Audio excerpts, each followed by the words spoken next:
నమస్తే, welcome to I witness news. మంత్రి నారా లోకేష్ చొరవతో ఉచిత బస్సు స్త్రీ శక్తి పథకం కేవలం జిల్లా పరిధి వరకే పరిమితం కాకుండా రాష్ట్ర వ్యాప్తంగా అమలు చేయాలని నిర్ణయం తీసుకున్నామని వెల్లడించారు మంత్రి కొలుసు పార్థసారథి. ఈ ఉచిత బస్సు పథకానికి ముఖ్యమంత్రి గారు స్త్రీ శక్తి అని చెప్పేసి నామకరణం కూడా చేయడం జరిగిందని చెప్పేసి మనం చేస్తాను. దాన్ని కేబినెట్ ఆమోదించడం కూడా జరిగింది. ఈ పథకం పేరు స్త్రీ శక్తి. మొన్నటి వరకు కూడా వార్తలు చాలా వచ్చినాయి. ఏదో జిల్లాల వరకే ఈ ఉచిత బస్సుని ఇస్తారు, జిల్లాలో మాత్రమే మహిళలు ప్రయాణం చేయడానికి ఉచితంగా అవకాశాలు కల్పిస్తారని చెప్పేసి. మరి ఈ వార్తల నేపథ్యంలో ఇటీవల గ్రూప్ ఆఫ్ మినిస్టర్స్ కానివ్వండి, ఎవరైతే ఈ పథకాన్ని చేశారో ప్రీతమ యువనేత లోకేష్ గారి చొరవతో ఈ పథకాన్ని రాష్ట్రం మొత్తం కూడా అమలు చేయడానికి నిర్ణయం తీసుకున్నారని చెప్పేసి కూడా నేను మనవి చేస్తాను. ఈ పథకం ద్వారా ప్రభుత్వానికి 1942 కోట్ల రూపాయలు, నెలకి 122 కోట్ల రూపాయలు భారం పడుతుందని చెప్పేసి కూడా నేను ఈ సందర్భంగా తెలియజేస్తా ఉన్నాను. మరి దాదాపు 75% బస్సుల్లో ఏపీఎస్ఆర్టీసీ రవాణా చేస్తున్న దాదాపు 11,200 బస్సుల్లో దాదాపు 11,449 బస్సుల్లో 8,456 బస్సుల్లో ఉచిత బస్సు పథకం అనేది అమలు కాబోతుందని చెప్పేసి కూడా ఈ సందర్భంగా తెలియజేస్తాను. తాడేపల్లిలోని వైఎస్ఆర్సీపీ కేంద్ర కార్యాలయంలో జాతీయ చేనేత దినోత్సవ కార్యక్రమం నిర్వహించారు. ఈ సందర్భంగా చేనేత నాయకులు మాట్లాడారు. కూటమి ప్రభుత్వం చేనేత కార్మికులకు ఇచ్చిన హామీలను నెరవేర్చలేదని విమర్శించారు. చాలా మంది మరి మేధావులు చేనేతల్లో అడిగారు, జిఎస్టీ ఎలా ఎత్తివేస్తావయ్యా అని, అది కేంద్ర పరిధిలో కదా అని. అప్పుడు లేదు, జిఎస్టీ కేంద్రం వాళ్ళతో మాట్లాడుకొని ఎత్తివేస్తాము అని చెప్పటం, లేకపోతే రియంబర్స్మెంట్ చేస్తామని చెప్పారు. మరి గడిచిన 14 నెలల్లో ఏ రోజైనా చేనేతలపైన జిఎస్టీ గురించి ఎక్కడైనా మాట్లాడారా? జిఎస్టీ కౌన్సిల్లో ప్రస్తావించారా? అసలు జిఎస్టీ ఏర్పాటు చేస్తామనుకున్నప్పుడు తెలుగుదేశం ప్రభుత్వం ఉంటే ఆ రోజు 15వ జిఎస్టీ కౌన్సిల్ మీటింగ్లో ఆనాటి ఆర్థిక శాఖ మంత్రి యనమల రామకృష్ణుడు వెళ్ళి మేము చేనేతలపై జిఎస్టీకి అనుకూలమని మాట చెప్పాడు. ఆ రోజు ఒరిస్సా వాళ్ళు మాత్రమే చేనేత పైన జిఎస్టీ వేయకూడదని, ఆ ప్రతిపక్షంలో ఉన్నప్పుడు జగన్మోహన్ రెడ్డి గారు జిఎస్టీకి మేము వ్యతిరేకమని జిఎస్టీ కౌన్సిల్కి మన ద్వారా ఉత్తరం రాయటం జరిగింది. మరి ఆ కౌన్సిల్ మీటింగ్లో ఉన్న యనమల రామకృష్ణుడు ఒప్పుకున్నారు. మరి చేనేతల మీద అభిమానం ఉంది కాబట్టి ఆ రోజే పార్టీ తరఫున జిఎస్టీకి మేము వ్యతిరేకిస్తున్నామని ఉత్తరం రాయటం జరిగింది. అలాగే మళ్ళీ 2021లో జిఎస్టీ మళ్ళీ పెంచుతాం అనుకున్నప్పుడు వెంటనే ఆనాటి ముఖ్యమంత్రి మన ప్రీతమ నాయకుడు జగన్మోహన్ రెడ్డి గారికి చెప్పిన వెంటనే ఆర్థిక శాఖ మంత్రి నుంచి లెటర్ పంపించి జిఎస్టీ 5% నుంచి 12% చేయకుండా ఆపగలిగాం. సో ఈ విధంగా చేనేతలకు ఏ పరిధిలో కూడా వైఎస్ఆర్ కాంగ్రెస్ పార్టీ అండగా ఉంది. వైఎస్ఆర్ కాంగ్రెస్ పార్టీ వెన్నుదన్నుగా ఉండి వాళ్ళకు ప్రోత్సాహం అందించింది. మరి ఈ రోజు మేము అన్నీ చేస్తామని వచ్చిన చంద్రబాబు నాయుడు గారు కానీ, పవన్ కళ్యాణ్ కానీ, లోకేష్ కానీ ఇంతవరకు చేనేతలకు ఈ 14 నెలల్లో ఏ ఒక్క రూపాయి సహాయం చేయలేదు. ఒకవేళ వాళ్ళు రూపాయి మేము చేనేతలకు చేసామంటే శ్వేతపత్రం రిలీజ్ చేయమని మేము అడుగుతా ఉన్నాం, డిమాండ్ చేస్తా ఉన్నాం. నేతన్న నేస్తం ఇస్తామని చీరాల సభలో ప్రకటించిన చంద్రబాబు నాయుడు ఇంతవరకు దాని గురించి ఊసెత్తట్లేదు. అలాగే 200 యూనిట్లు ఉచిత విద్యుత్ ఇస్తామంటున్నారు. 200 యూనిట్లు ఉచిత విద్యుత్ ఇస్తామని జీవో అయితే రిలీజ్ చేసి దాదాపు 6 నెలలు అయింది. ఇంతవరకు దానికి గతి లేదు. దాని గురించి పార్టీ తరఫున మేము ప్రస్తావిస్తే ఈ రోజుకు వాళ్ళు మేము 200 యూనిట్లు ఇస్తామనేది చేస్తా ఉన్నారు. అందుట్లో ఏంటంటే జీవోలోనే వాళ్ళు ఏం పెట్టారు, ట్రాన్స్పోర్ట్ డిపార్ట్మెంట్తో మాట్లాడి ట్రాన్స్పోర్ట్ డిపార్ట్మెంట్ మాకు బడ్జెట్ ఇస్తే మేము చేయగలుగుతామనేది జీవోలోనే లిటిగేషన్ పెట్టారు. దాని గురించి మరి రాష్ట్ర మొత్తం తరఫున వైఎస్ఆర్సీపీ చేనేత విభాగం వాళ్ళు మాట్లాడితే ఈ రోజు దానికి ఒక మూలం తెచ్చి మేము ఇస్తామని ఈనాడు చెప్తా ఉన్నాడు. జాతీయ చేనేత దినోత్సవం సందర్భంగా మంగళగిరిలో ముఖ్యమంత్రి నారా చంద్రబాబు నాయుడు, విద్యా, ఐటీ శాఖల మంత్రి నారా లోకేష్ స్టాల్స్ సందర్శించారు.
ఏమైనా ఇంప్రూవ్మెంట్ చూపించారా?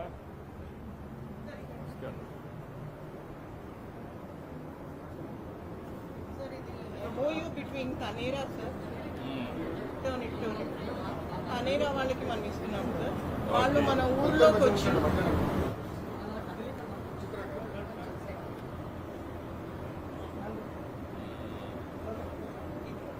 take this.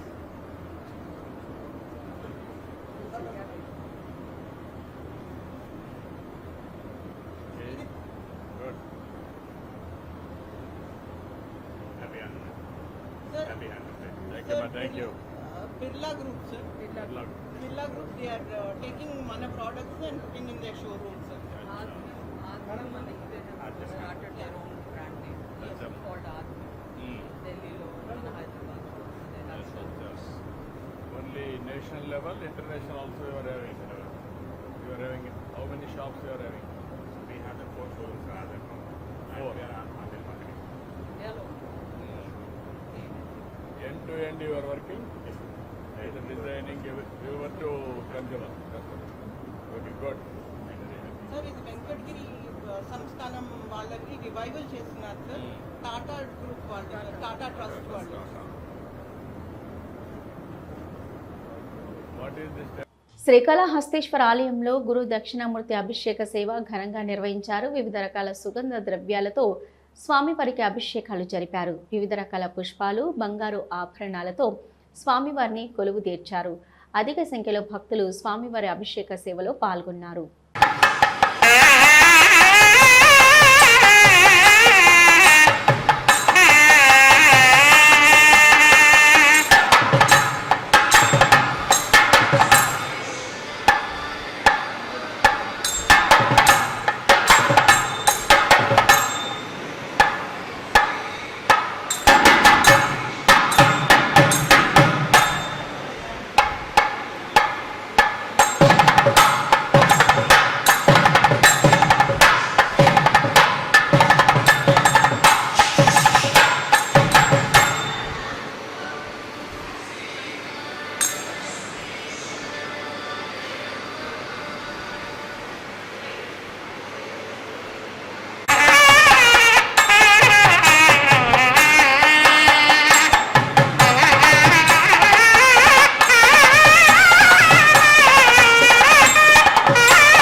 పులివెందుల మండల జెడ్పీటీసీ ఎన్నికల ప్రచారంలో భాగంగా నల్లపరెడ్డిపల్లె గ్రామంలో ఎన్నికల ప్రచారం చేస్తున్నారు. వైసీపీ జెడ్పీటీసీ అభ్యర్థి తుమ్మల హేమంత్ రెడ్డిని ఫ్యాన్ గుర్తుకు ఓటు వేసి ఘనంగా గెలిపించాలని కోరుతూ ప్రచారం నిర్వహిస్తున్నారు. ఈ ప్రచార కార్యక్రమంలో కడప పార్లమెంటు సభ్యులు YS Avinash Reddy, MLC Ramasubba Reddy, MLC Ramesh Yadav, Dharmavaram మాజీ ఎమ్మెల్యే కేతిరెడ్డి వెంకటరామరెడ్డి, వైసీపీ రాష్ట్ర ప్రధాన కార్యదర్శి సతీష్ రెడ్డి, వైసీపీ రాష్ట్ర అధికార ప్రతినిధి రాచమల్లి శివప్రసాద్ రెడ్డి, కడప జిల్లా వైస్ ప్రెసిడెంట్ డివి శశికాంత్ రెడ్డి భారీగా వైసీపీ కార్యకర్తలు పాల్గొననున్నారు. కొండెపి పంచాయతీ ఎన్నికలలో అభ్యర్థుల విత్డ్రా ప్రక్రియలో అవకతవకలు జరిగాయి అంటూ ఎన్నికల కమిషనర్ నీలం స్నాహినికి ఫిర్యాదు చేశారు.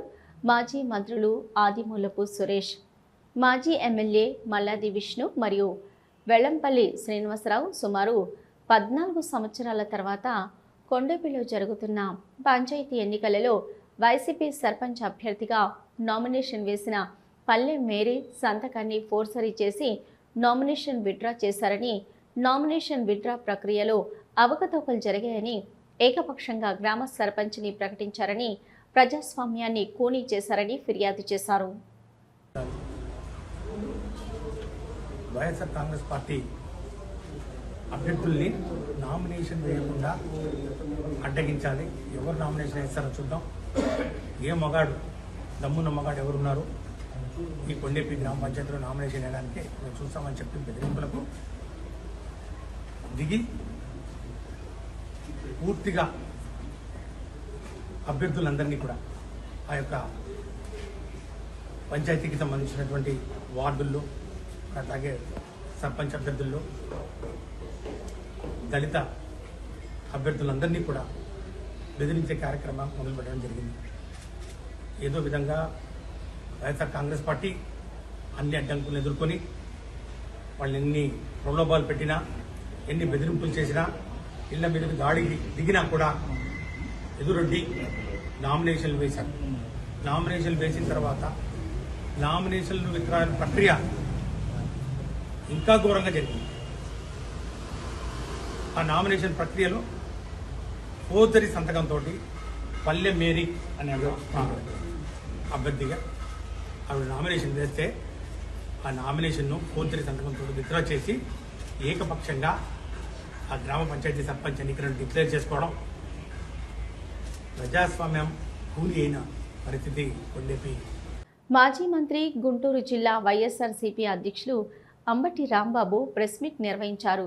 కూటమి ప్రభుత్వంలో ఇచ్చిన హామీలను ఏవీ సక్రమంగా ప్రజలకు అందివ్వడం లేదని, కూటమి ప్రభుత్వంలో వైసీపీ నాయకులపై కేసులు, దాడులు చేస్తున్నారని, మా నాయకులు, కార్యకర్తలపై దాడి చేసిన వారిపై పోలీసులు ఎటువంటి చర్యలు తీసుకోవడం లేదని విమర్శించారు అంబటి రాంబాబు. ఎన్నో ఆశలు పెట్టుకున్నారు, ఆయన కూడా ఎన్నో ఆశలు కల్పించారు. కల్పించిన తర్వాత ఆయన ఆ ఆశల్ని ఏవి నెరవేర్చే దూరంలో లేకపోవటం వల్ల ప్రజల నుంచి ఒక రకమైన తిరుగుబాటు ప్రారంభమైంది. నిన్న విశాఖపట్నంలో స్టాండింగ్ కమిటీ ఎన్నికలు జరిగాయి. ఆ స్టాండింగ్ కమిటీ ఎన్నికల్లో మేము ఒక స్టాండింగ్ కమిటీని గెలుచుకున్నాం. అది కూడా 50 ఓట్లు గరిష్టంగా గెలుచుకోవటం జరిగింది. అంతకుముందు మాకు 59 ఉంటే 27 మందిని కూటమి కొనుక్కుంది. అంటే మాకు 32 మందే ఉన్నారు చివరికి. ఆ 32 కన్నా ఎక్కువ ఓట్లు వచ్చాయి. చాలా చోట్ల ఓడిపోయినా కూడా స్టాండింగ్ కమిటీల్లో. ఒక చోట 50 వచ్చి ఒక స్టాండింగ్ కమిటీని గెలుచుకున్నాం. ఇవన్నీ కూడా సంకేతాలు. చంద్రబాబు నాయుడు గారిని నమ్మి మనం వెళితే ఆయన దగ్గర ఏమీ లేదని తెలుసుకొని మళ్ళా వైఎస్ఆర్ కాంగ్రెస్ పార్టీని గెలిపించాలనేటువంటి ఉద్దేశంతో ప్రజలు ఉన్నారనే దానికి ఇది ఒక చక్కని సంకేతం. దానిలో భాగంగానే మీరు చూసినట్లయితే నిన్న మొన్న పులివెందుల జెడ్పీటీసీ ఎన్నిక, చంద్రబాబు నాయుడు గారు ఏ ఎన్నికైనా ఏదో ఒక విధంగా గెలవాలి, ఎన్ని అన్యాయాలు అక్రమాలు చేసైనా గెలిచి తన గ్రాఫ్ పడిపోవడం లేదు, తన పతనం ప్రారంభం కాలేదు అని నిరూపించుకోవాలనేటువంటి తాపత్రయంతో పిచ్చి పిచ్చి పనులన్నీ చేస్తున్నాడు. పులివెందుల వైఎస్ఆర్ కాంగ్రెస్ పార్టీ గెలుచుకున్నటువంటి జడ్పీటీసీ, దురదృష్టవశాత్తు ఆ జడ్పీటీసీ యాక్సిడెంట్లో మరణిస్తే ఇప్పుడు ఎన్నిక పెట్టారు. ఇంకెంత ఉంది? 12 మాసాలు ఉంది. ఈ ఎన్నికలో ఏదో ఒక విధంగా గెలవాలి. డబ్బు ఖర్చు పెట్టన్నా గెలవాలి, అధికార దుర్వినియోగం చేసి గెలవాలి, లేదా బెదిరించన్నా గెలవాలి అనేటువంటి ఉద్దేశంతో ఎంటైర్ పోలీస్ యంత్రాంగాన్ని అంతా కూడా పెట్టుకొని ఏదో ఒక విధంగా గెలవాలనేటువంటి తాపత్రయంతో చంద్రబాబు నాయుడు గారు ఎంతకు దిగజారిపోయారో చెప్పాల్సిన అవసరం లేదు.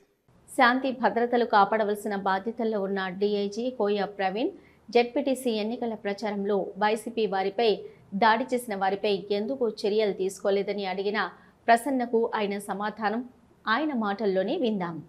చేయకుండా పక్క గ్రామంలోకి వెళ్ళి పత్యాపారాలు చేస్తే ఇలాంటివి జరుగుతాయి, అలాంటివి చేయొద్దు. ఆరోపిస్తున్నారు సార్, నిన్న జరిగిన గొడవలు ఎటువంటి చర్యలు తీసుకోలేదు. ఎందుకు తీసుకోలేదని ఆరోపిస్తున్నారు సార్. ఏమండి ఇప్పుడు అదుపులో తీసుకోవటం అంటే అండి, ఇప్పుడు 307 కేసు పెట్టాడు. ఆ విధమైన దెబ్బలు లేవు. ఇప్పుడు వచ్చి వూండ్ సర్టిఫికేట్ ఆ ప్రైవేట్ హాస్పిటల్ యాజమాన్యం ఇంకా మనకి ఇవ్వలేదు. వూండ్ సర్టిఫికేట్ ఇవ్వకుండా వాళ్ళని ఎలా అరెస్ట్ చేస్తాం? జడ్జి గారు తీసుకెళ్తే మా మొహాన్ని ఇసురు కొడతారు పేపర్ ఆగింది. లేదంటే తలకాయలు ఎగిరిపోయాయి కదా. మన వాళ్ళు ఉండబట్టి వచ్చి అక్కడికి వచ్చి విడదీసి ఎవరిని తీసుకు హాస్పిటల్ తరలించడం చేయబట్టే కదా ఎటువంటి ఆస్తి నష్టం, ప్రాణ నష్టం, ఆస్తి నష్టం లిమిటెడ్గా జరిగింది, ప్రాణ నష్టం జరగకుండా బయటపడ్డారు. పోలీస్ వారికి తమ పార్టీ నాయకులకు కార్యకర్తలకు భద్రత ఉండేలా చూడాలని విజ్ఞప్తి చేశారు మాజీ ఎమ్మెల్యే రాచమల్లు శివప్రసాద్ రెడ్డి. నిన్న వైసీపీ నాయకులపై జరిగిన దాడిని పోలీసులకు వివరిస్తూ తగిన రక్షణ కలిగించేలా పోలీస్ వారు చర్యలు తీసుకోవాలని కోరారు. మీరు డిప్లొమాటిక్ ఆన్సర్స్ ఇవ్వద్దండి.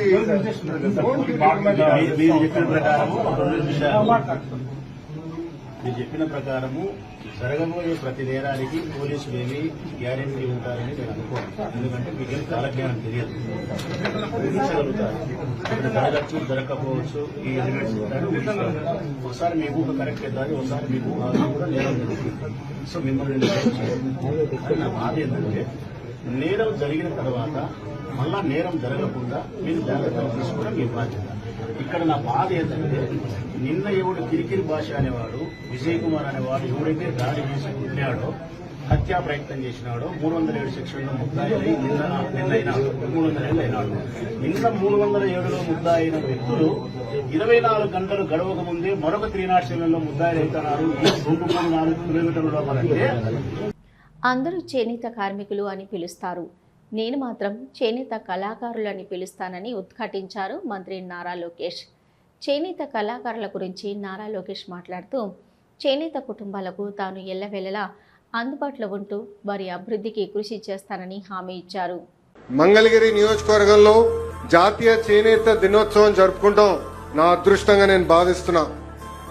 అందరూ చేనేతల్ని కార్మికులు అంటారు, కానీ చేనేత సోదరులు పడుతున్న కష్టాలు నేరుగా నేను చూశాను. దారానికి రంగు ఎక్కించేదాని దగ్గర నుంచి మగ్గాల పైన చేరనేసే వరకు అహర్నిశలు శ్రమిస్తారు, కష్టపడతారు, అద్భుతమైన డిజైన్స్ తీసుకొస్తారు. అందుకే నేతలందరినీ నేను చేనేత కళాకారులని ఈ సభాముఖంగా పిలుస్తున్నాను. 2019లో 21 రోజుల ముందల తెలుగుదేశం పార్టీ అభ్యర్థిగా మీ ముందరకు వచ్చా.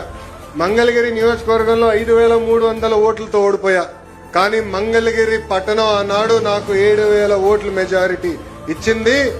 ఆనాడే నిర్ణయించాను మా చేనేత సోదరులు నా సొంత కుటుంబ సభ్యులని. ఓడిపోయిన మొదటి రోజు నాకు బాధ ఆవేదన కలిగింది, కానీ రెండో రోజు నుంచి ఆ బాధ ఆవేదన నాలో కసి పెంచింది. ఎట్టి పరిస్థితుల్లో మరి 5 సంవత్సరాలు ఇక్కడనే పనిచేస్తాను, ప్రజలకి అందుబాటులో ఉంటానని నిర్ణయించుకున్నా. చంద్రబాబు నాయుడు గారి సహకారంతో 26 సంక్షేమ అభివృద్ధి కార్యక్రమాలు ప్రతిపక్షంలో ఉంటూ మంగళగిరి నియోజకవర్గంలో మేము చేస్తాం జరిగింది.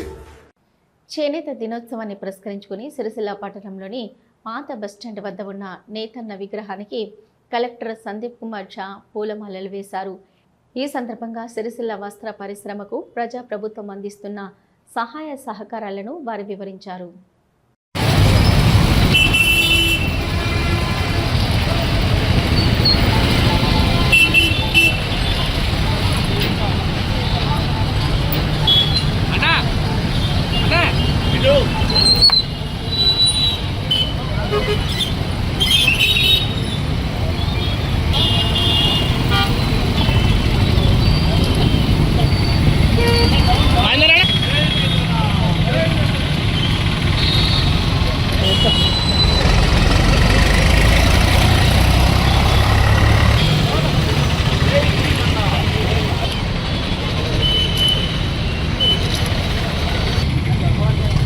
ఏఐసిసి అధ్యక్షులు మల్లికార్జున ఖర్గేని ఖర్గే కార్యాలయంలో తెలంగాణ రాష్ట్ర ముఖ్యమంత్రి రేవంత్ రెడ్డి, ఉప ముఖ్యమంత్రి భట్టి విక్రమార్క, టీపీసీసీ అధ్యక్షులు మహేష్ గౌడ్, రాష్ట్ర మంత్రివర్గ బృందం మరియు తెలంగాణ కాంగ్రెస్ పార్టీ పార్లమెంటు సభ్యులతో కలిసి మర్యాదపూర్వకంగా కలిశారు. ఈ సందర్భంగా తెలంగాణ రాష్ట్రంలో ఇటీవల నిర్వహించిన కుల గణన, నిన్న నిర్వహించిన 42% బీసీ రిజర్వేషన్ల కార్యక్రమంపై మల్లికార్జున్ ఖర్గేకు వివరించారు.